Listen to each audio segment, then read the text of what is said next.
All right, a very very good afternoon बच्चों, good afternoon. Hopefully सबके एकदम बढ़िया हाल होंगे आज। आशीष तिवारी, आशीष तिवारी कौन, मेरे को ध्यान में नहीं आ रहा है। चलिए कोई बात नहीं, अभी एक एक करके सभी बच्चों से मैं बात भी करूंगा, क्या दिक्कत आ रही है, कैसे चल रही है तैयारी, सबसे बात भी करता हूँ फोन। आइए स्टार्ट करते हैं बच्चों आज का अपना रिविजनरी लेक्चर नंबर 2। तो बच्चों लास्ट क्लास में हमने क्या क्या कंप्लीट कर लिया था। लास्ट क्लास में हमने प्राइस इलास्टिसिटी ऑफ डिमांड तक ये सारा कंप्लीट कर लिया था। प्राइस इलास्टिसिटी ऑफ डिमांड तक ये सारा कंप्लीट कर लिया था। और मैंने आपको ये बोला था कि रिविजन्स तभी सक्सेसफुल हैं कि अगर आप घर पे उसको रिवाइज करके आए। कई बच्चे मेरे साथ कम्युनिकेशन में हैं, जैसे श्रीश हैं, इनका मेरे पास मैसेज आता रहता है कि सर मैंने ये कंप्लीट कर लिया है, घर पे ये सेल्फ स्टडी किया है और इस तरीके से कर रहा हूँ, मेरे को ये डाउट आ रहे हैं। इसी तरीके से आप में से जिन जिन बच्चों को जहां पे भी डाउट्स वगैरह आ रहे हैं, मुझे तुरंत ही याद कर लिया करो, मैसेज डाल दिया करो कि सर ये दिक्कत आ रही है, ठीक है ना। घर पे अगर आप सेल्फ स्टडी नहीं कर रहे हैं, ये रिविजनरी लेक्चर्स का कोई फायदा नहीं है, कुछ समझ में नहीं आने वाला। क्लियर हो रही है ये बात। चलो आइए बच्चों स्टार्ट करते हैं अपना आगे income elasticity of demand. Last class में मैंने आपको बताया था कि हमने क्या बात की थी, इलास्टिसिटी ऑफ डिमांड की। अखिल आपको हो सकता है थोड़ी सी दिक्कत आए आज, टेंशन ना लीजिएगा, मैं प्लानिंग करते हैं उसके रिगार्डिंग में सारी। That is percentage change in quantity of X divided by percentage change in factors affecting demand. Elasticity of demand बच्चों अलग अलग तरीके का था। Price elasticity of demand, income elasticity of demand and cross elasticity of demand. Last class में मैंने आपको ये रिवाइज करवाया था कि भैया ये कॉन्सेप्ट जो हैं ये बहुत इंपॉर्टेंट कॉन्सेप्ट है, इन तीनों में से क्वेश्चन आएगा ही आएगा एग्जाम के अंदर। और प्राइस इलास्टिसिटी ऑफ डिमांड को हमने पूरी डिटेल में लास्ट क्लास में कवर किया था। That is percentage change in quantity of X divided by percentage change in price of x. फिर हमने इनकम की बात स्टार्ट करनी थी आज। आइए इनकम इलास्टिसिटी ऑफ डिमांड के बारे में शुरुआत करते हैं। आपने शिरीष आपके सारे लेक्चर्स कंप्लीट हो गए?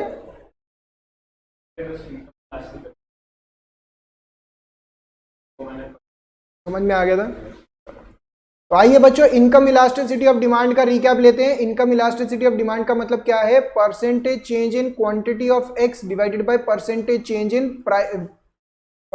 इनकम। क्वांटिटी के अंदर जो चेंज आ रहा है due to change in income, that is known as income elasticity of demand. Income में चेंज आने की वजह से जो क्वांटिटी में चेंज आ रहा है that is known as income elasticity of demand, ठीक है ना। इसके अंदर हमने दो मेथड्स पढ़े थे। पहला मेथड क्या था बच्चों, पॉइंट मेथड, पॉइंट मेथड, और दूसरा मेथड क्या था, आर्क मेथड। याद है मैंने आपको क्लास में ये भी बोला था कि भाई एग्जाम के अंदर आपको आर्क मेथड लगाने के लिए ज्यादा बोला जाएगा, इसके अंदर पॉइंट मेथड पे बात ज्यादा नहीं होगी। तो इसके फॉर्मूलाज क्या थे बच्चों, रिकॉल करिए मेरे साथ साथ। Q1 minus Q0 divided by Y1 minus Y0 into Y0 divide by Q0। याद आ रहे हैं बच्चों ये सब? आज तन्वी नहीं आए ना, तन्वी कहाँ रह गए? बच्चों की आदतें बिगड़ती जा रही हैं। इन सब के मैं अभी कॉल लगाता हूँ क्लास के बाद।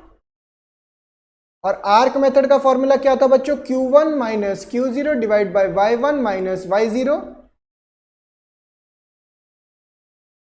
इंटू, यहां पे आ जाएगा ना Y1 plus Y0 divide by Q1 plus Q0। बात एक ही है, बात एक ही है। इसे मिड पॉइंट मेथड भी बोलते थे बच्चों। याद करिए एग्जाम के अंदर हम कौन सा मेथड यूज करेंगे, आर्क मेथड या पॉइंट मेथड? Arc method. अगर क्वेश्चन में कुछ भी ना लिखा हो तो हम आर्क मेथड से शुरुआत करेंगे, ठीक है ना। अगर क्वेश्चन में स्पेसिफिकली लिखा हो तो पॉइंट मेथड, ठीक है बच्चों। Very good, very good. इनका नाम क्या है, दिव्यांश। काफी दिनों बाद आए हैं दिव्यांश, अद में भी आ गए, चलो शाबाश शाबाश। अभी इनका मैं करता हूं इन सबको कॉल, ठीक है ना। तो इनकम इलास्टिसिटी ऑफ डिमांड, आइए पढ़िए मेरे साथ, रिवाइज करिए। Income elasticity demand is the degree of responsiveness, degree of responsiveness of quantity demanded of a good to change in income of the consumer. It represents the percentage change. ये तो हमने formula भी revise कर ही लिया। अच्छा बच्चों मुझे बताइए जब हम प्राइस इलास्टिसिटी ऑफ डिमांड निकालते थे तो हम वहां पे क्या करते थे, नेगेटिव साइन को इग्नोर करते थे, क्योंकि हमेशा और हमेशा प्राइस इलास्टिसिटी ऑफ डिमांड में इनवर्स रिलेशन ही आएगा। इनकम इलास्टिसिटी के अंदर भी क्या हम इग्नोर कर देंगे? नहीं, इनकम इलास्टिसिटी ऑफ डिमांड के अंदर हम नेगेटिव साइन इग्नोर नहीं करेंगे। उसका रीजन क्या है? क्योंकि इसके अंदर नेगेटिव भी हो सकता है, पॉजिटिव भी हो सकता है, जीरो भी हो सकता है। अगर साइन नेगेटिव है तो इट शोज इंफीरियर गुड्स। कहां गया भाई? यहां पे कहीं होगा, ये रहा, इंफीरियर गुड्स। और अगर लग्जरी गुड्स है तो वहां पे ग्रेटर देन 1 और पॉजिटिव होगा। समझ में आ पा रहा है? नॉर्मल गुड्स के अंदर क्या होगा? पॉजिटिव होगा। तो ये सारी बातें याद आ पा रही है? हल्की हल्की याद आ रही होंगी। जिन बच्चों ने कुछ भी रिवाइज नहीं किया उनको और ज्यादा दिक्कत आ रही। क्रॉस इलास्टिसिटी ऑफ डिमांड, इसका फॉर्मूला क्या था? Percentage change in quantity of X divide by percentage change in price of Y which is equal to, इसका फॉर्मूला बच्चों अगेन पॉइंट मेथड या आर्क मेथड, पॉइंट मेथड या arc method, Q1 minus Q0 divide by P1 minus P0 into P1 plus into P0 divide by Q0। Arc method Q1 minus Q0 divide by P1 minus P0 into P1 plus P0 divide bye Q1 plus Q0। इस तरीके से बात चलती है ना बच्चों, इसी तरीके से बात चलती है। अब यहां पे क्या है बच्चों, एक और बात समझने वाली है, ये जो क्रॉस इलास्टिसिटी ऑफ डिमांड है इसके अंदर भी हम नेगेटिव साइन को इग्नोर नहीं कर सकते। अगर नेगेटिव साइन आ रहा है तो वो क्या शो करेगा? अगर नेगेटिव साइन आ रहा है तो वो क्या शो करेगा? जल्दी से बताओ। अगर नेगेटिव साइन आ रहा है तो inverse relation, inverse relation that is complementary goods, that is complementary goods. कौन आए हैं? एक बार नाम पूछेंगे। अच्छा अच्छा अच्छा अच्छा, प्लीज आप वेट करिए, आप वेट करिए, अभी आ रहे सर। और अगर ये पॉजिटिव आता है तो इसको क्या बोलते थे? Substitute goods. याद आ रहा है बच्चों? तो यहां पे भी हम नेगेटिव साइन को इग्नोर नहीं कर सकते हैं। इस तरीके से बातें चलती थी हमारी, इस तरीके से बातें चलती थी हमारी, ठीक है। लास्ट क्लास के अंदर मतलब हम जब ये चैप्टर किया था तो ये ऑलरेडी ये सब कुछ कवर कर चुके हैं। Cross elasticity of demand is the percentage change in quantity demanded of commodity x divided by percentage change in price of related goods. तो दो तरीके का रिलेशन था, या तो कॉम्प्लीमेंट्री का या सब्स्टिट्यूट का। अगर कॉम्प्लीमेंट्री गुड्स है तो नेगेटिव आ जाएगा, अगर सब्स्टिट्यूट गुड्स है तो पॉजिटिव आ जाएगा, ठीक है। और ये देखिए इसी चीज को यहाँ पे भी बना रखा है सब्स्टिट्यूट के अंदर, यहाँ पे लिखा भी हुआ है और यहाँ पे भी लिखा हुआ है। समझ में आ रहा है बच्चों? क्लियर? एक होता है एडवर्टाइजिंग इलास्टिसिटी, ये बड़ा ही सिंपल होता है, percentage change in quantity of X divided by percentage change in advertising elasticity.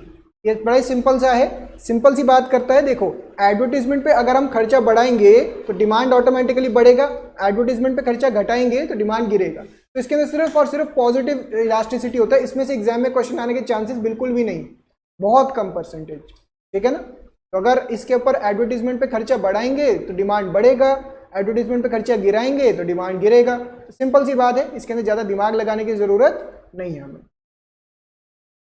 अगला कॉन्सेप्ट आता है डिमांड फोरकास्टिंग। यहाँ पे ना कई बच्चों ने मुझसे बोला था कि सर डिमांड फोरकास्टिंग के वीडियो सेंड करने के लिए।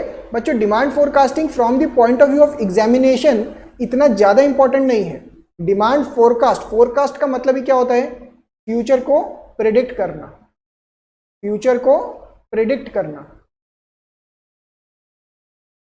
तो डिमांड फोरकास्टिंग का मतलब फ्यूचर की डिमांड को प्रेडिक्ट करना। एग्जामिनेशन पॉइंट ऑफ व्यू से बड़ा simple, forecasting of demand is the art and science of predicting the probable demand for a product और service at some future date. Future के अंदर, किसी फ्यूचर डेट के अंदर आपकी डिमांड क्या होने वाली है उस चीज को प्रिडिक्ट करना। Various methods of demand forecasting, इसको आप सिंपली अपने बुक में से एक बारी रीड कर लें, इसको एक बारी रीड कर लें। इसके अंदर ज्यादा टाइम नहीं लगा रहा हूं मैं, ये सिर्फ रीडिंग के लिए है। डिमांड फोरकास्टिंग में किसी बच्चे को कोई भी डाउट हो मुझे मैसेज कर दीजिएगा, बट अदरवाइज ये कॉन्सेप्ट सिर्फ और सिर्फ रीडिंग के लायक है, इसको ज्यादा टाइम नहीं लगाना, ठीक है ना। आ जाओ आ जाओ आ जाओ, जल्दी जल्दी आ जाइए, आ जाइए, आओ आओ आओ, आ जाओ आ जाओ। ठीक है, various methods for demand forecasting, ये आपका एग्जामिनेशन पॉइंट ऑफ व्यू से थ्योरी का टॉपिक हो गया, रीड करने के लिए सिर्फ, ठीक है ना। अभी बच्चों हम आगे बढ़ने जा रहे हैं। स्टार्ट करने से पहले एक बार श्रीश कोई रजिस्टर पड़ा है क्या सिर्फ? नहीं, कुछ रफ पेपर पीछे की तरफ, एक बार इनके नाम नोट करिए जरा, मैं इन सबको ना कॉल लगाता हूँ आज। अभय, अभय को नोट करिए इनका नाम, और निशा तो आ गए, पूजा की तबीयत ठीक नहीं है, पृथ्वी, साहिल, श्रुति एंड तन्वी, ठीक है ना। ये सभी हमारे बच्चे क्यों नहीं आए हैं रिवीजन में, मैं इनसे बात करता हूँ, ठीक है। तो बच्चों इसी के साथ यहाँ पे जाके हमारा डिमांड का चैप्टर कंप्लीट होता है, ठीक है ना। अभी निशा आपसे भी मैं क्लास के बाद डिस्कस करूंगा, आपसे और अखिल से ना, कि आपका अटेम्प्ट के रिगार्डिंग हमने कुछ अभी अनाउंसमेंट की थी स्टार्टिंग में, थोड़ा लेट हो गए, अभी मैं आपसे डिस्कस करता हूँ, ठीक है। अभी ये फिलहाल के लिए क्या चल रहा है, रिविजन चल रहा है सिर्फ, तो जितना पिकअप हो जाए ठीक है, जितना ना हो कोई टेंशन नहीं लेनी, ओके। नेक्स्ट चैप्टर आता है बच्चों, अच्छा फटाफट से बताइए ऑनलाइन वाले बच्चों, यहां तक क्लियर है हम सबको? डिमांड का टॉपिक रिवाइज हो रहा है, एक हल्का सा रिकैप ही चाहिए होता है, एक हल्का सा रिकैप, तो रिकैप मिल रहा है बच्चों, जल्दी से बताओ, ठीक है। वेरी गुड वेरी गुड, चलिए चलिए शाबाश, हो रहा है बच्चों। इसके बाद एक अगला टॉपिक आता है हमारा, उस टॉपिक का नाम क्या है, कंज्यूमर बिहेवियर। क्या है इसका नाम, consumer behaviour.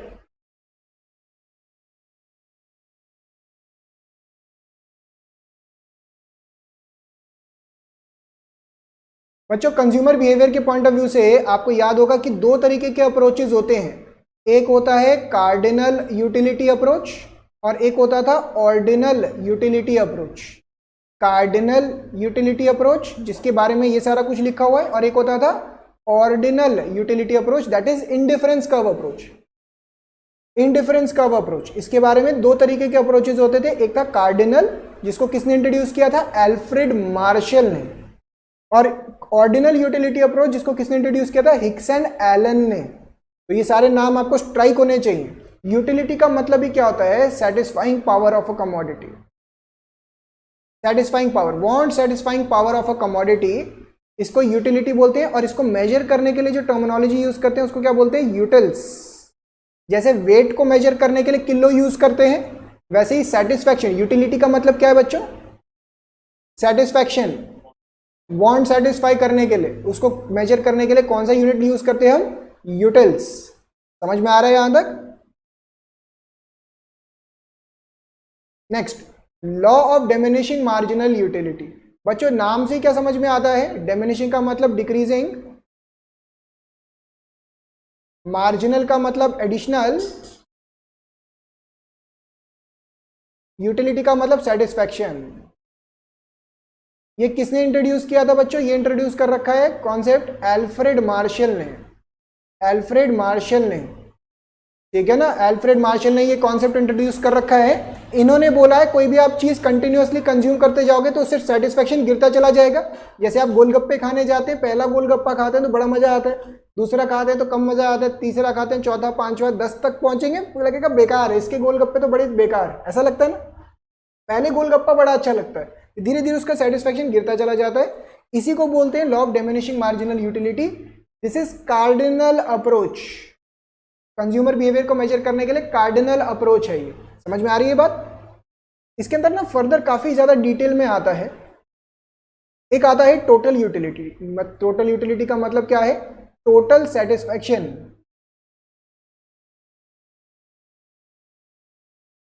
Total satisfaction. Marginal utility का, मार्जिनल का मतलब क्या है, एडिशनल सेटिस्फैक्शन। टोटल का मतलब क्या हो गया बच्चों, सारे के सारे सेटिस्फैक्शन को जोड़ लेना। मार्जिनल का मतलब क्या होता है, एडिशनल। जैसे पहला गोलगप्पा खाया, इससे लग रहा है हमें इतनी सेटिस्फैक्शन मिली, दूसरे से इतनी मिली, तो इन दोनों को जोड़ देंगे तो टोटल हो जाएगा। समझ पा रहे? जैसे मान लो आप एग्जाम में क्वेश्चन अटेम्प्ट करते हो, पहले क्वेश्चन में 5 नंबर आए, दूसरे में 4 नंबर आए, तो 5 मार्जिनल मार्क्स, इसको मार्जिनल मार्क्स बोलेंगे।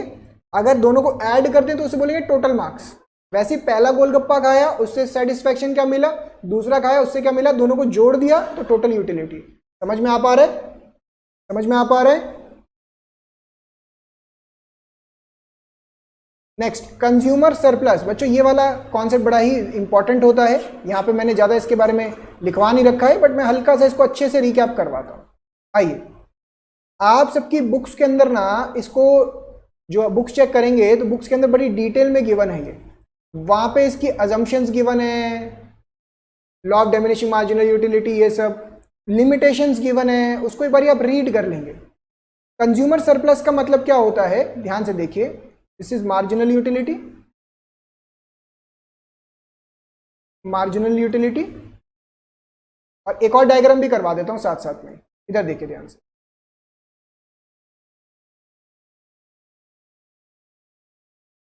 टोटल यूटिलिटी, ठीक है ना? ध्यान से सुनिएगा बच्चों, point number 1, when marginal utility is positive TU is, जल्दी से टाइप करके बताएंगे बच्चों, बताइए। When marginal utility is positive then total utility is increasing, very good. When marginal utility is positive TU is increasing, very good, शाबाश। Point number 2, when marginal utility is 0 TU is maximum, when marginal utility is 0 TU is maximum। समझ में आ रही है बात? Next, when marginal utility is negative TU is falling। याद आ रहे हैं बच्चों ये तीन रिलेशनशिप? तीसरा वाला ये हो जाता है, when marginal utility is negative TU is falling। ठीक है ना बच्चों? ये चीज रिकॉल होती है हमें, वेरी गुड। सब बच्चों को ये रिकॉल हो पा रहा है, शाबाश। साहिल, वेरी गुड, एकदम सही आंसर्स आए हैं साहिल। तो बच्चों इसको बोलते थे relationship between TU and MU. अब इसी पे बेस्ड एक कॉन्सेप्ट आता है कंज्यूमर सरप्लस। कंज्यूमर सरप्लस का मतलब क्या है? What a consumer is ready to pay and what he actually pays, इसके बीच का डिफरेंस। आइए इसको हल्का सा रिकॉल करवाता हूं।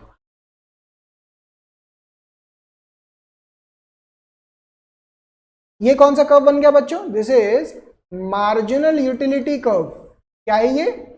Marginal utility curve. Marginal utility curve, इसको हम ऐसे भी बोल सकते हैं, what a consumer is ready to pay, what a consumer is ready to pay. और ये आ गया हमारा price curve, what he actually pays, what he actually pays. क्या बात समझ में आ रही है?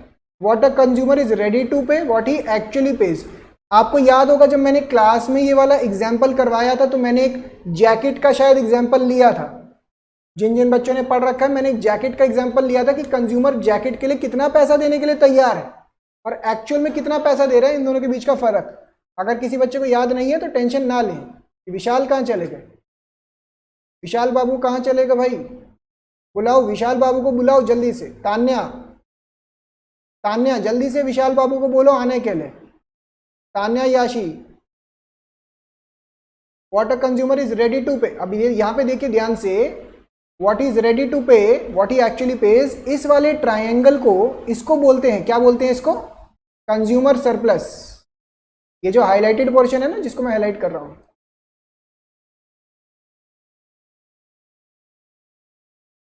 जहां पे MUX is greater then PX, इसको बोलते हैं कंज्यूमर सरप्लस। क्या बोलते हैं? Consumer surplus.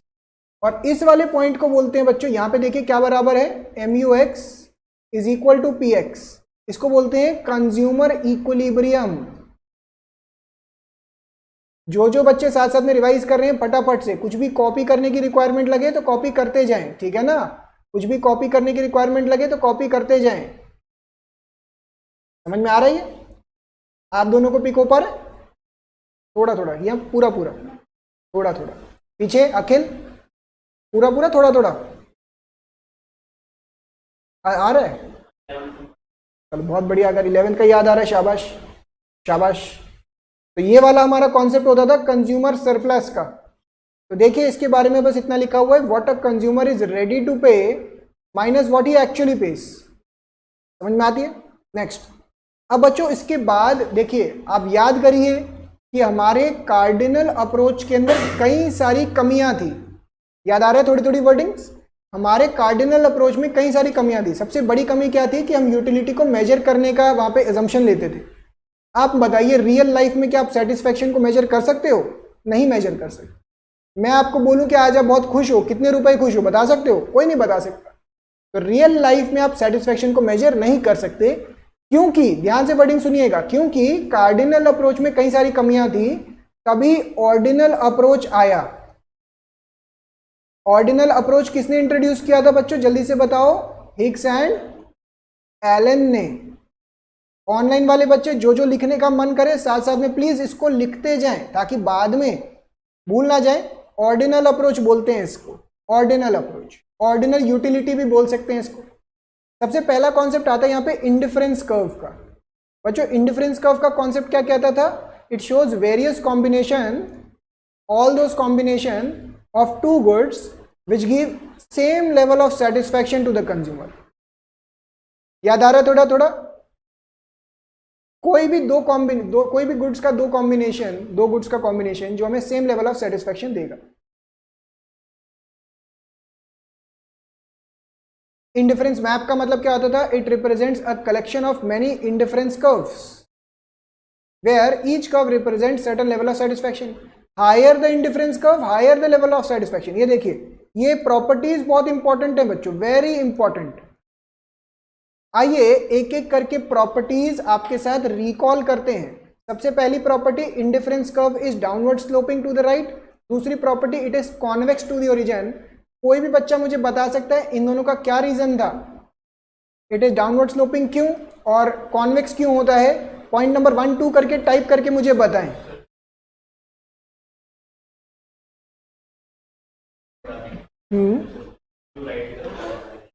अच्छा, very good Rahul.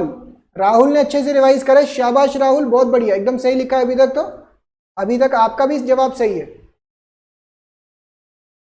Inverse relationship की वजह से पॉइंट नंबर 1 वो डाउनवर्ड स्लोपिंग होता है। इनवर्स रिलेशन का मतलब ही क्या? एक चीज बढ़ेगा एक चीज घटेगा, यही होता है ना इनवर्स रिलेशन। आइए मैं इसको थोड़ा सा रिकॉल भी करवा देता हूं, अगर बच्चों को याद नहीं आ रहा तो इधर देखिए, मैं इसको रिकॉल करवाता हूं ना। कहां गया इसका डायग्राम? ये है ना इंडिफरेंस का, यहाँ पे देखिए हमने ऐसा कुछ किया था।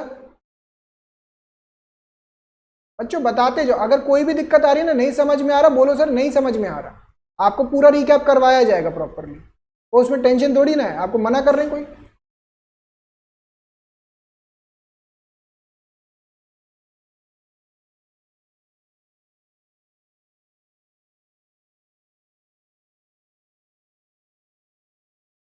यहाँ पे आ जाएगा कॉम्बिनेशन ए बी। एक सेकंड बच्चों होल्ड करिएगा।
चलिए आइए शुरुआत करें, वापस रिज्यूम करें।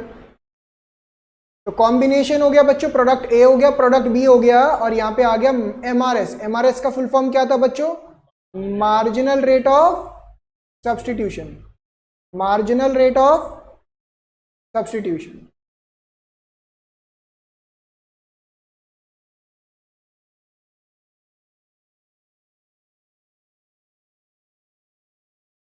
ठीक है ना। अब यहां पे आता था change in units, sacrificed divided by change in units gained, याद आ रहा है बच्चों। यहां पे आता है कॉम्बिनेशन वन, कॉम्बिनेशन ऐसे कर लेते हैं, कॉम्बिनेशन ए 15 यूनिट 1 यूनिट, फिर यहां पे सैक्रिफाइस करते हैं 10 और 2, याद आ रहा है। इसको सैक्रिफाइस किया, इसको गेन करने के लिए, फिर इसको सैक्रिफाइस करते थे इसको गेन करने के लिए, इस तरीके से चलते थे ना। फिर इसको सैक्रिफाइस करते थे इसको गेन करने के लिए। समझ पा रहे बच्चों। इस कॉम्बिनेशंस को, इन कॉम्बिनेशंस को ही बोलते थे हम इंडिफरेंस कर्व। अगर मैं इसका मैप बना दूं तो ये जो इंडिफरेंस कर्व निकल के आया ये वही तो है। यानी कि मैं इस कर्व के किसी भी पॉइंट पे खड़ा हूं, मेरा सेटिस्फेक्शन लेवल सेम ही रहेगा। क्या बात समझ में आ पा रही है? कोई डाउट्स इसके अंदर? क्लियर हो रहा है बच्चों ये? नेक्स्ट, अब ये इसको रिकॉल करिए बच्चों मेरे साथ साथ, इसको रिकॉल करिए मेरे साथ साथ। यहां पे sacrificing is to gaining ratio क्या है? 5:1, 4:1, 3:1।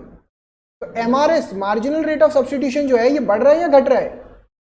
घट रहा है। MRS यहां पे फॉल कर रहा है, MRS यहां पे फॉल कर रहा है। वेरी गुड अनीशा, बिल्कुल सही जवाब। MRS बच्चों यहां पे हमारा फॉल कर रहा है। अगर कोई आपसे पूछे कि MRS फॉल क्यों कर रहा है बच्चों, आइए मैं उसको एक एक करके आपको सारा रिकॉल करवाता हूं।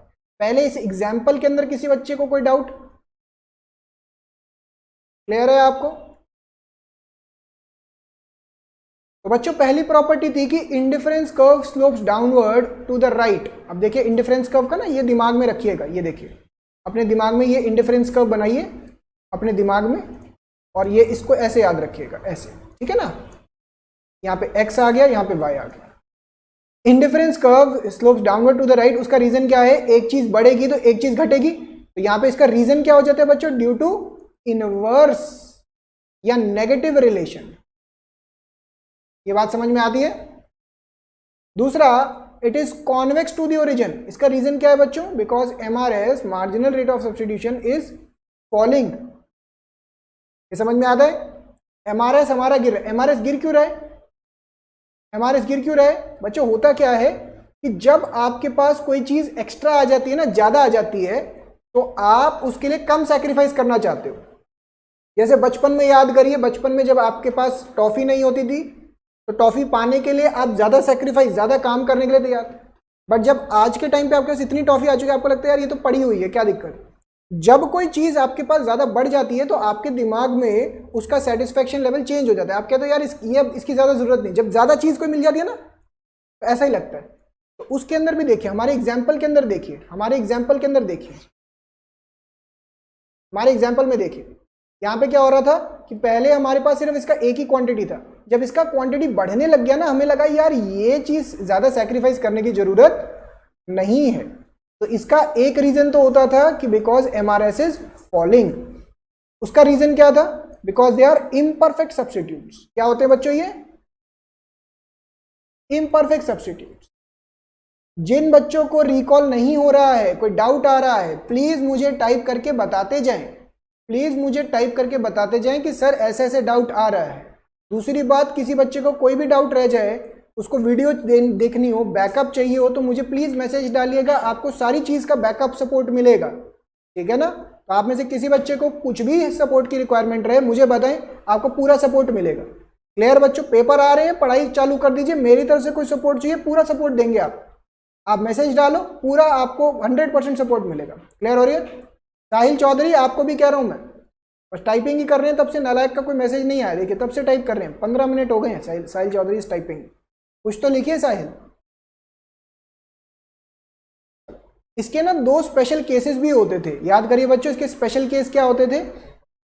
Very good, perfect substitutes and perfectly complementary goods.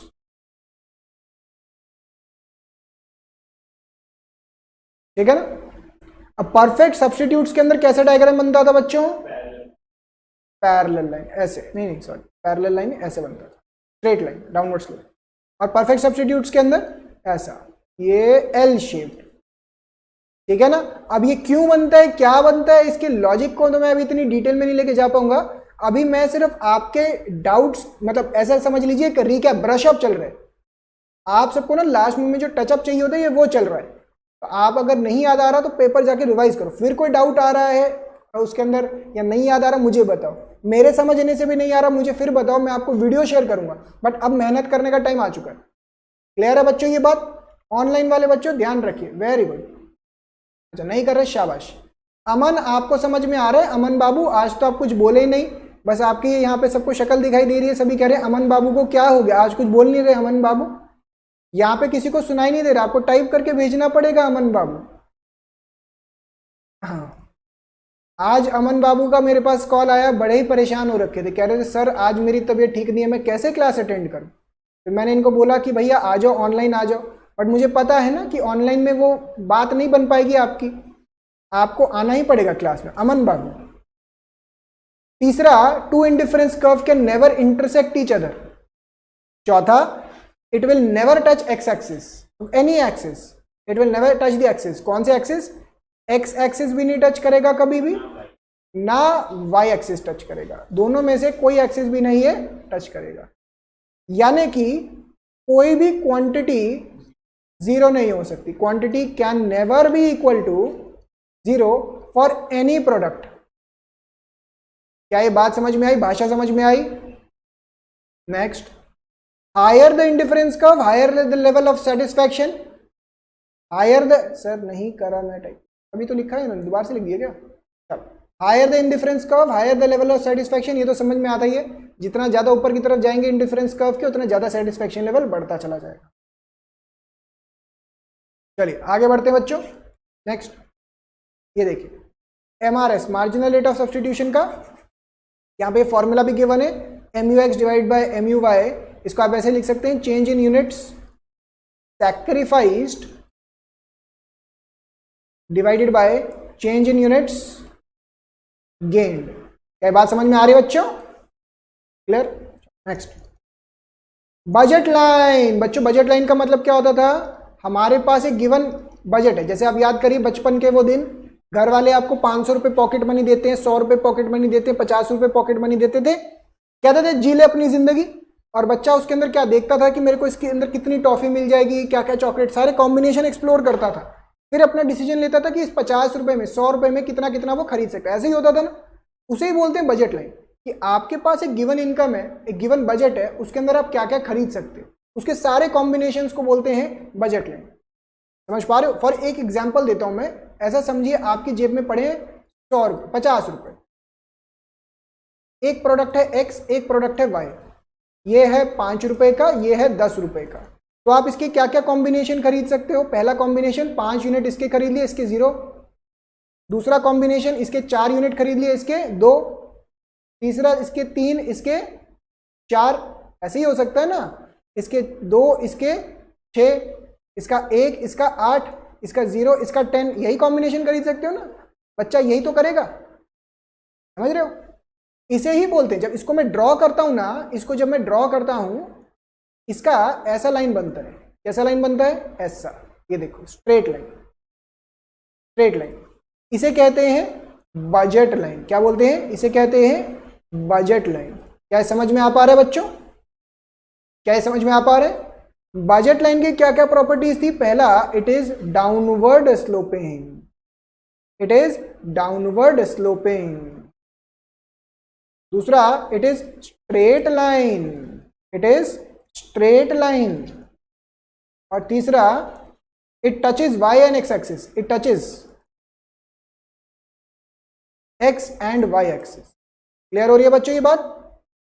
दोनों एक्सिस टच कर लेता है ये, समझ में आ रहा है? डाउनवर्ड स्लोपिंग क्यों है? क्योंकि इनवर्स रिलेशन है। स्ट्रेट लाइन क्यों है? क्योंकि देखिए ना, आप यहां पे गेन कर रहे हैं 2 का, सैक्रिफाइस कर रहे हैं 1 का, सैक्रिफाइस कर रहे हैं 1 का, गेन कर रहे हैं 2 का। ऐसे ही चल रहा है ना, ऐसे ही चल रहा है, बोलो हाँ ये ना। तो ये जो रेशो है, क्या ये रेशो गिर रहा है, बढ़ रहा है या कांस्टेंट है? कांस्टेंट है मैडम, ये देखो ना, 1:2, 1:2, 1:2। क्लियर हो रहा है? अभी ऑब्वियस सी बात है, आपने इतना डिटेल में याद नहीं किया है, मेरे से समझा नहीं है, तो हो सकता है आपको दिक्कत आ रही हो, बट अभी के हिसाब से इतना बेसिक समझ में आना चाहिए आपका। तो पेपर भी अभी बाद में, तब तक और रिवाइज कर लेंगे। क्लियर हो रहा है आपको? ऑनलाइन वाले बच्चों किसी को कोई डाउट प्लीज पूछते जाए। हाँ, क्या बात अमन, वेरी गुड, शाबाश। आज तो अमन ही आंसर देंगे क्या? बाकी बच्चे शांति से बस सुनते जाएंगे। डायग्राम एंड चार्ट भैया कौन सा, मैं भेज देता हूँ। अमन व्हाट्सएप पे डालिए, जरा व्हाट्सएप पे डालिए, आपको उसका रिस्पॉन्स वहीं पे देते हैं। तो बजट लाइन का मतलब क्या था बच्चों, आइए देखिए मेरे साथ। Budget line is a price line, shows all those combination of two goods which consumer can buy. Spending is given money income on the two goods at given prices. एक गिवन इनकम को आप दो goods पे खर्चा करेंगे तो कितना खरीद सकते हैं, उसे बोलते हैं बजट लाइन या प्राइस लाइन। क्लियर बच्चों? फिर आता है कंज्यूमर इक्विलिब्रियम। अभी तो कंज्यूमर इक्विलिब्रियम पढ़ा था, अभी तो कंज्यूमर इक्विलिब्रियम, ये कौन सा कंज्यूमर इक्विलिब्रियम था? Under cardinal approach, under cardinal approach. Cardinal approach के अंदर भी वन कमोडिटी केस। अब ऑब्वियस ही बात है बच्चों, आप ये तो अंडरस्टैंडिंग लेते ही होंगे, इतना तो समझ में आता ही होगा कि जब मैं रिवाइज करवा रहा हूं, रिवीजन का मतलब ये कि मेजॉरिटी कवर हो जाए। आप अगर ये सोचें कि मैं एक एक पॉइंट, जैसे इसके अंदर एक आता है law of equi marginal utility, दो कमोडिटी केस का, अगर आपको लग रहा है कि वो सारी चीजें रिवाइज हो जाएंगी, वो थोड़ा मुश्किल है। हम यहाँ पे ये कर सकते हैं कि ऊपर ऊपर से सारा ब्रश अप कर लिया। अब कोई बच्चा अगर पढ़ के नहीं आया है, उसको ऑब्वियस सी बात है ब्लैंक आउट हो रहा होगा। अगर बच्चा पढ़ के आया है तो उसके लिए ये क्या हो रहा होगा, तीसरा रिवीजन हो रहा होगा एक तरीके से। एक क्लास में करवाया मैंने, एक खुद सेल्फ स्टडी किया, ये तीसरा रिवीजन, फिर टेस्ट के लिए तैयारी हो, तो बढ़िया रहेगा। आप अगर सेल्फ स्टडी नहीं कर रहे हैं तो कहीं ना कहीं आपको दिक्कत आएगी। क्लियर हो रहा है? जैसे यहाँ पे श्रीश बैठे हैं, इनका मुझे पता है कि इन्होंने पढ़ लिया। जिन बच्चों ने सेल्फ स्टडी नहीं किया उनको दिक्कत आएगी। Next, consumer's equilibrium. A consumer is said to be in equilibrium under ordinal approach है। ये कौन सा अप्रोच है बच्चों? Ordinal approach. कौन सा अप्रोच? Ordinal approach. का डायग्राम बना हुआ है नहीं, तो इंडिफरेंस का, अच्छा ये रहा ना। ये देखिए बच्चों, नेक्स्ट पेज पे यहाँ पे डायग्राम बना हुआ है। पहले इंडिफरेंस कर्व का, फटाफट से बताइए what is meant by indifference curve. It shows various combination of two goods giving same satisfaction.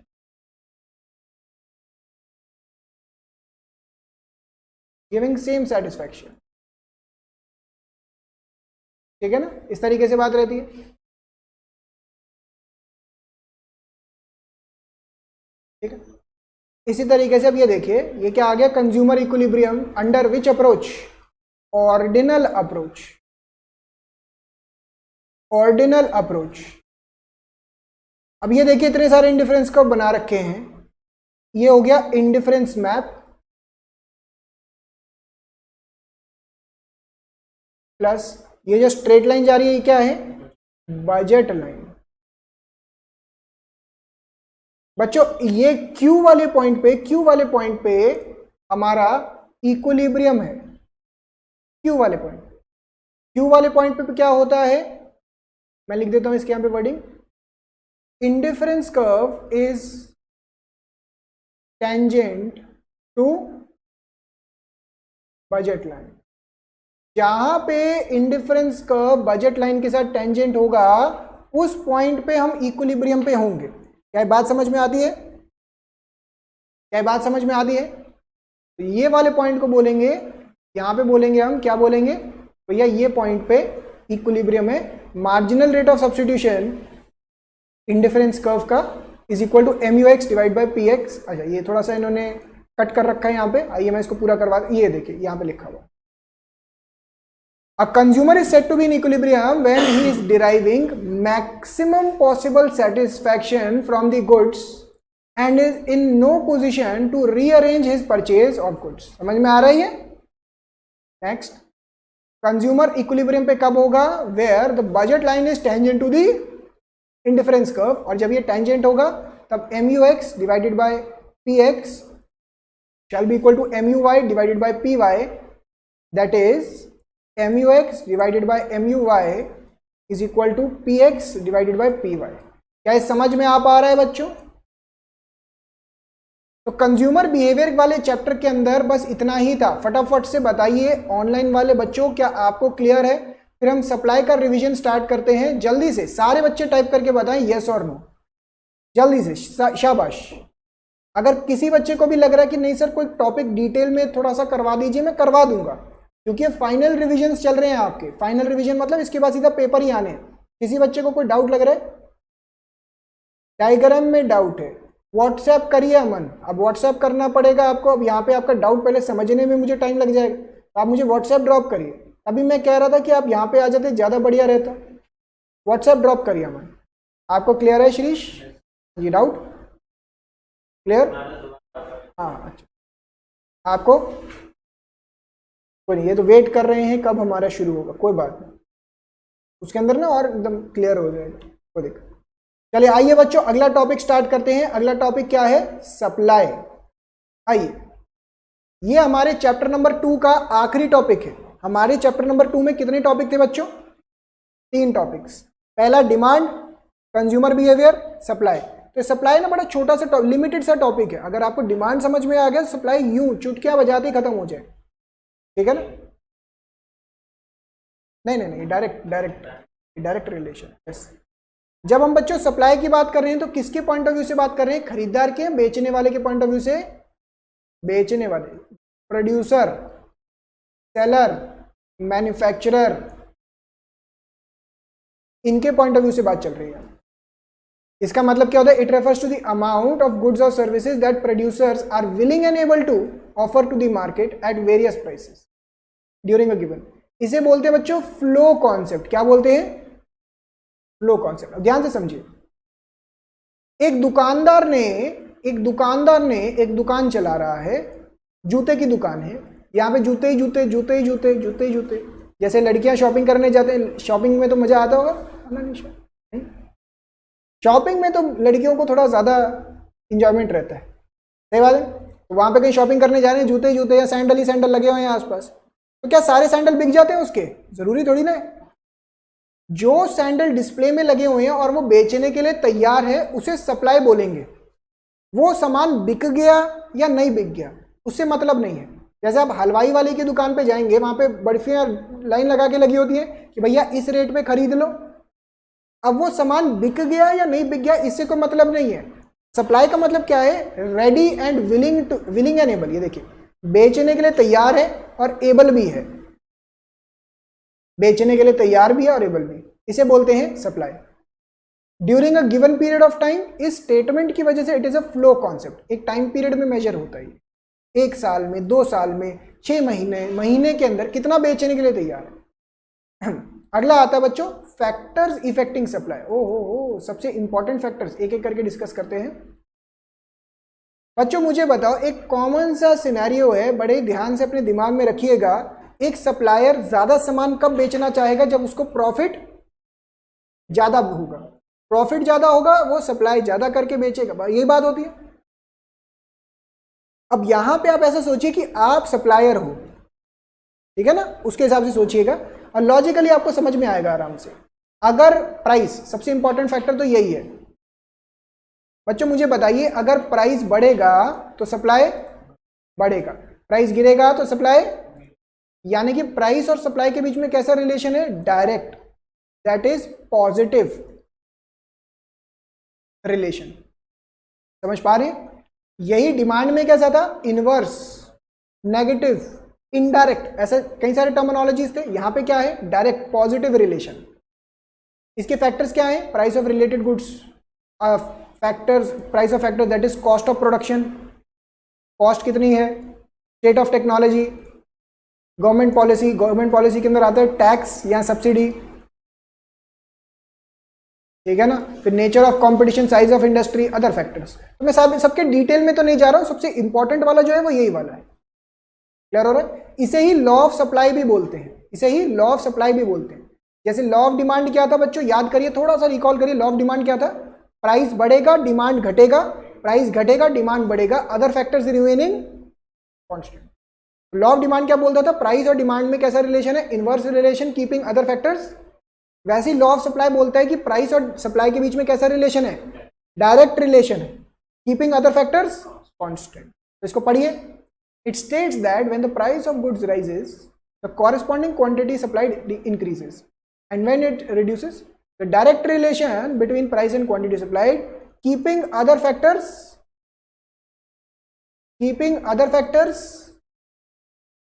Constant. ठीक है ना, keeping other factors constant. Clear हो रही है बच्चों ये बात?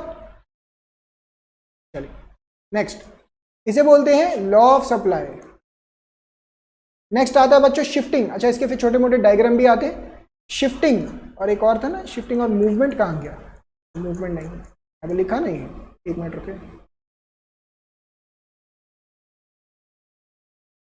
मूवमेंट आगे लिखा हुआ है, आइए मैं यहाँ पे समझा रहा हूँ। बड़े ध्यान से मेरे साथ रिकॉल करिएगा बच्चों। पहले तो ये बात बताइए, लॉ ऑफ सप्लाई की वजह से सप्लाई कब ऊपर की तरफ जा रहा है, देखिए ना, प्राइस बढ़ेगा सप्लाई बढ़ेगा,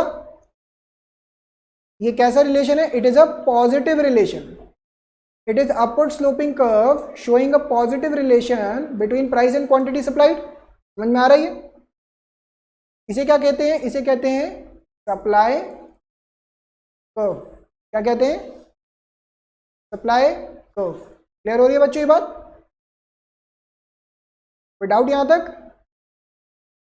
अब बच्चों एक कॉन्सेप्ट आता है मूवमेंट वर्सेस, पिछले पेज पे शिफ्टिंग। ये वाला कॉन्सेप्ट मैंने आपको डिमांड के चैप्टर में भी रिपीट करवाया था हल्का फुल्का। आइए फिर से एक बार रिपीट करके देखते हैं आपको कितना रिकॉल होता है।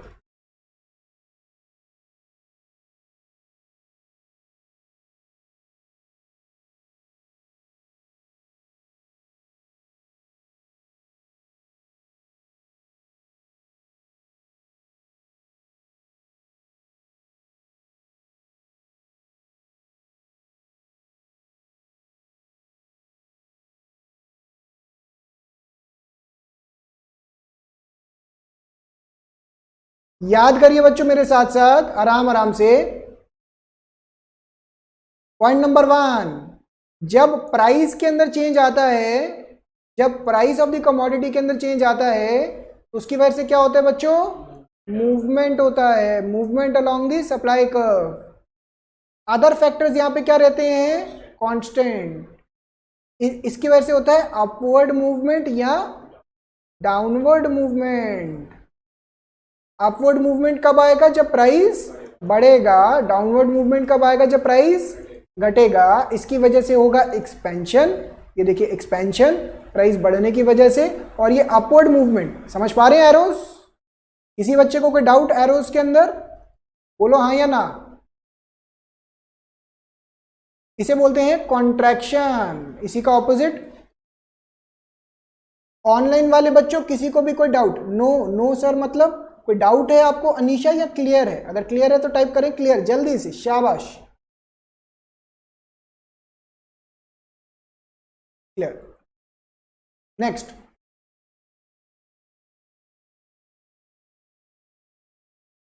नेक्स्ट इसके बाद बच्चों ये देखिए यहां पे आता था, ये होता है, इसे बोलते हैं शिफ्टिंग। अदर फैक्टर्स चेंज हो रहे हैं इसमें, क्या चेंज हो रहे हैं, other factors, other factors are changing, तो इसे बोलते हैं शिफ्ट। अगर ये राइटवर्ड शिफ्ट हो रहा है या लेफ्टवर्ड शिफ्ट होता है, राइटवर्ड शिफ्ट होता है या लेफ्टवर्ड शिफ्ट होता है। राइटवर्ड कब होता है, जब change in other factors favourable, अच्छा चेंज हो। जैसे प्राइस बढ़ जाएगा तो सप्लाई, सॉरी प्राइस तो वही हो गया ना, जैसे गवर्नमेंट ने सब्सिडी दे दी तो उसी प्राइस पे आप ज़्यादा बेच पाओगे, ज़्यादा मुनाफा होगा। टेक्नोलॉजी बढ़ गई, अच्छी हो गई टेक्नोलॉजी, कॉस्ट कम हो जाएगा, प्रॉफिट बढ़ जाएगा। तो फेवरेबल चेंज, और लेफ्ट में अनफेवरेबल चेंज, इसको बोलेंगे इंक्रीज इन सप्लाई, इसको बोलेंगे डिक्रीज। समझ में आ रहा है बच्चों? क्या ये रिकॉल हो पा रहा है आप सबको? किसी बच्चे को कोई डाउट इसके अंदर? ऑनलाइन वाले बच्चों किसी को कोई डाउट? वेरी गुड अमन, शाबाश, अमन ने तो एकदम जबरदस्त तरीके से आग लगा दी। अरे अदमे बाबू, अदमे बाबू पहले नहीं थे ना, अभी अभी आए ना कि पहले? आयुषी, ये आयुषी बाद में आई है। आयुषी कौन? पूछता है एक बार, कोई बात। चलिए तो बच्चों ये देखिए, इसके बारे में पढ़िए। Shifting, when the supply curve broad supply curve shifts towards the right as a result of change in one of the factors that influence the quantity supplied other than the commodity's own price, we say it is increase। और उसी का opposite leftward shift. Shifting इसे बोलेंगे favourable change in other factors, और ये कब होता है? Due to unfavourable.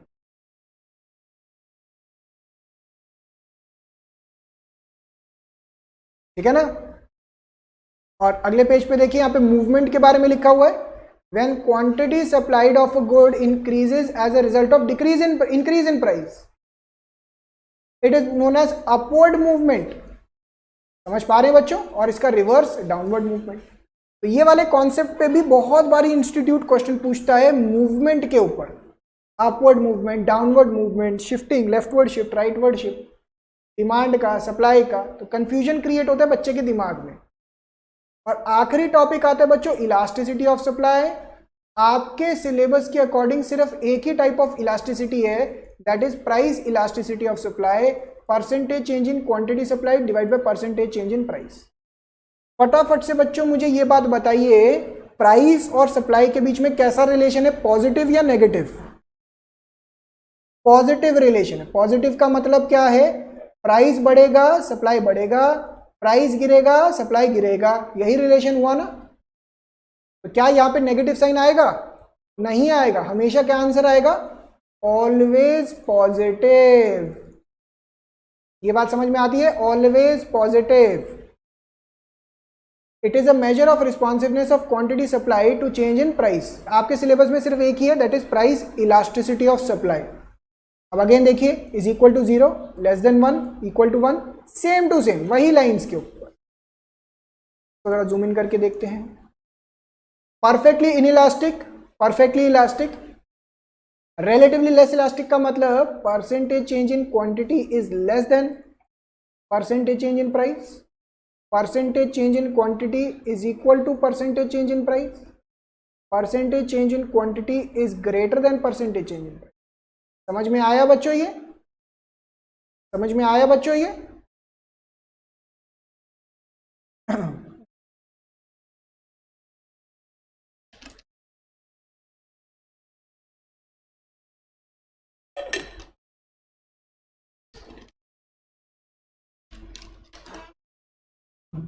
चलिए आगे बढ़ते हैं। अच्छा, इक्विलिब्रियम प्राइस को भी रोकिए, इसको भी पेंडिंग करिए। ये मैं आपको चैप्टर नंबर 4 के साथ एक बार रिवाइज करवा दूंगा। इसके अंदर बच्चों इलास्टिसिटी ऑफ सप्लाई के कुछ कॉन्सेप्ट्स भी थे। आइए मैं फटाफट से इसको रिकैप करवाता हूं। एक था पॉइंट मेथड। इसका फॉर्मूला क्या है? Q1 minus Q0 divide by P1 minus P0 into P0 divide by Q0। दूसरा था arc method. Again Q1 minus Q0 divide by P1 minus P0 into P1 plus P0 divide by Q1 plus Q0। ठीक है बच्चों यहां तक? और इसके अलावा ना एक और इक्वेशन भी आता है। इस पे शायद किसी बच्चे ने मुझे डाउट भी पूछा था। अगर वो बच्चा आज आया है तो प्लीज बता दो। शायद ऐसे प्लस करके था या माइनस करके था। किस बच्चे ने डाउट पूछा था? प्लीज अगर आया है बच्चा तो प्लीज पूछ लो मुझसे, क्या ऐसे कोई डाउट पूछा था? इक्वेशन क्या थी? ऐसी कुछ इक्वेशन थी ना? 100 माइनस कितना था वो? 100 माइनस 50p, ऐसा कर लेते ना। अनीशा, अरे अनीशा, अच्छा अनीशा आपने पूछा था। चलो अब मान लीजिए ये इक्वेशन है, ये इक्वेशन है ऐसे। ये एग्जांपल दे रखा है, कौन सा एग्जांपल दे रखा है बुक में? है चेक करिए इलास्टिसिटी ऑफ सप्लाई में।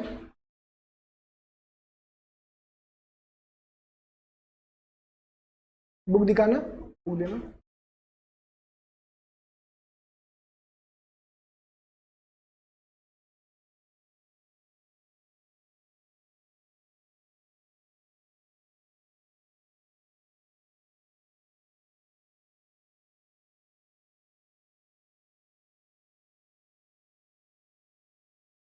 पंद्रह। आप सबकी बुक में क्या दे रखा है? -100 plus 10p। If p is equal to 15 रुपए, calculate elasticity of supply using point method. ऐसा क्वेश्चन आपके स्टडी मटेरियल में बुक के अंदर लिखा हुआ है, ठीक है ना। तो आइए इस क्वेश्चन को समझ लेते हैं, बड़े ही आराम से समझो। आपका इलास्टिसिटी निकालने का, आपको पहले क्वेश्चन समझ में आया मैंने क्या लिखा? ये इक्वेशन दे दी मैंने यहाँ पे, और मैंने बोला अगर प्राइस 15 रुपए का है तो इलास्टिसिटी ऑफ सप्लाई निकालो। इलास्टिसिटी ऑफ सप्लाई का फॉर्मूला क्या होता है? Q1 minus Q0 divide by P1 minus P0 into P0 divide by Q0, यही होता है। अब ना हमें कुछ गिवन है, P0 हमें गिवन है 15 रुपए। तो हमने क्या किया, यहाँ पे ने कैलकुलेशन करी। ध्यान से समझिएगा इसको, क्या किसी का डाउट भी आया था? अनीशा का डाउट आया था, अनीशा कह रहे यहाँ पे हमने प्राइस 15 रुपए को हमने पुट किया इक्वेशन के अंदर, तो Q0 आ जाएगा, हो गया -100 प्लस 10 इंटू 15 दैट इज 50। बोलो हाँ या ना। सिमिलरली हमने P1 कोई भी रैंडम वैल्यू अज्यूम कर लिया, ये हो गया Q1 is equal to -100 plus 10 into 20 that is 100। इन वैल्यूज को यहाँ पे पुट कर दो, देखो 100 minus 50 divided by 20 minus 15 into 15 divided by Q0 50। Solve करेंगे तो आंसर आ जाएगा।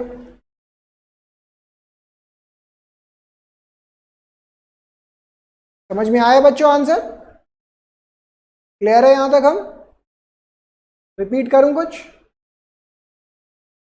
हर बारी सेम आएगा, आप कोई भी वैल्यू अज्यूम कर लीजिए, हमेशा 3 आएगा आंसर। हाँ जी, कुछ भी अज्यूम कर लीजिए। अभी करके दिखा दूं। मान लो यहाँ पे आपने 30 ले लिया होता, ये हो जाता Q1 is equal to -100 plus 200 which is equal to, नहीं 300 हो जाता ना, विच इज इक्वल टू 200, ठीक है। तो यहाँ पे जब मैं वैल्यूज पुट करता कैसे हो जाती है? 200 minus 50 divided bye 30 minus 15 into 15 divided bye 50। Solve करके देखिए 3 ही आएगा सीधा, ठीक है ना। तो ये वाला एक बच्चे का डाउट भी आया था मेरे पास, उस टाइम पे मैंने कहा था कि रुक जाइए क्लास में कवर होगा। तो इसी के साथ बच्चों चैप्टर नंबर 2 का हमारा रिवीजन कंप्लीट होता है। पहले तो ऑनलाइन वाले बच्चों ये बात बताइए, कुछ रिकैप हुआ भी क्लास करवाने का या बस टाइम पास ही चल रहा है? कुछ फायदा हुआ भी इस क्लास को करवाने का?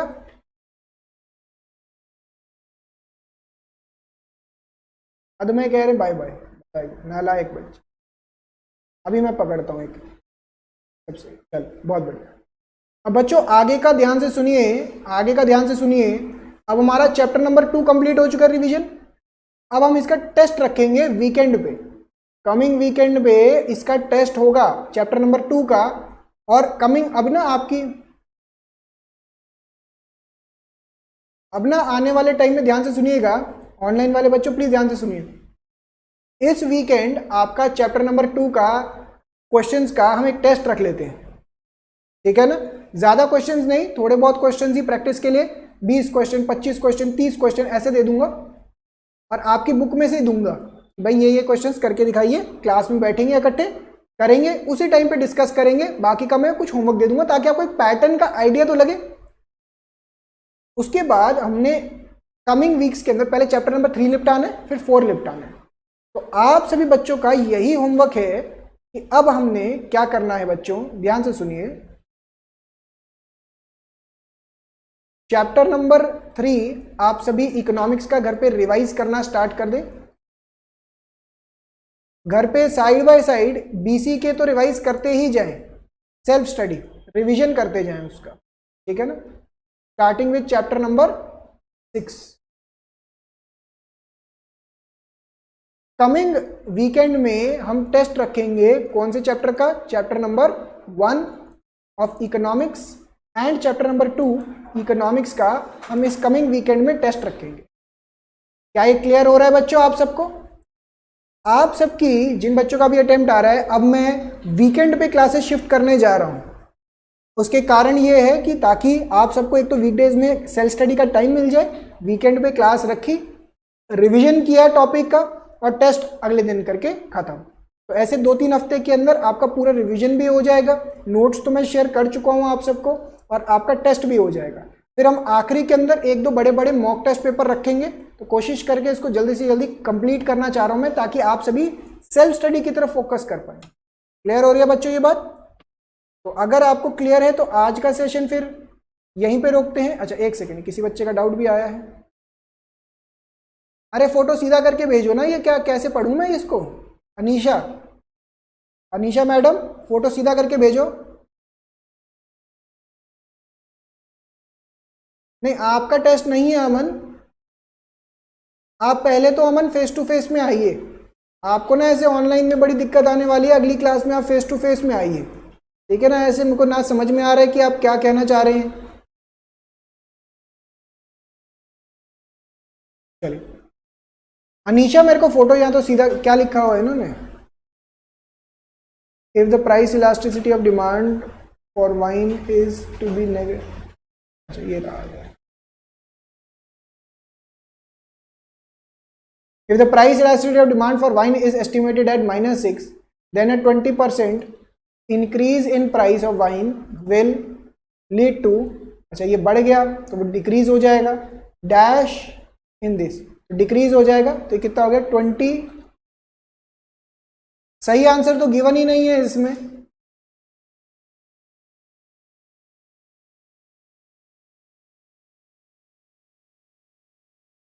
यहाँ पे ना प्रिंटिंग मिस्टेक लग रही है मुझे, ये होना चाहिए था 0.6, इन्होंने प्रिंटिंग मिस्टेक कर रखी है। इसका आंसर मेरे हिसाब से बी होगा, 12% डिक्रीज। अनीशा इसका आंसर होगा 12% डिक्रीज, इन्होंने ना एक मिस प्रिंटिंग कर रखी है, वो 6 नहीं होगा, वो 0.6 होगा इलास्टिसिटी। आंसर इसका बी होना चाहिए मेरे हिसाब से, गड़बड़ कर रखी है ना थोड़ी सी, ठीक है अनीशा।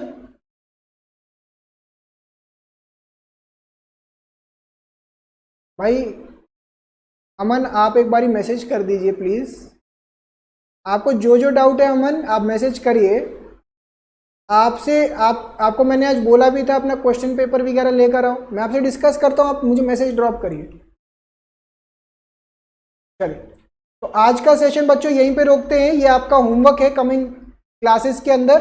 ध्यान रखिएगा आप सबकी क्लासेस अब वीकेंड पे शिफ्ट होने वाली हैं, कैसे होगा क्या होगा वो मैं सारा आपको बताऊंगा वीकेंड पे। अभी इकोनॉमिक्स का बता रहा हूं मैं कि इकोनॉमिक्स का वीकेंड पे आपका टेस्ट रहेगा, रिवीजन होगा, रिवीजन टेस्ट।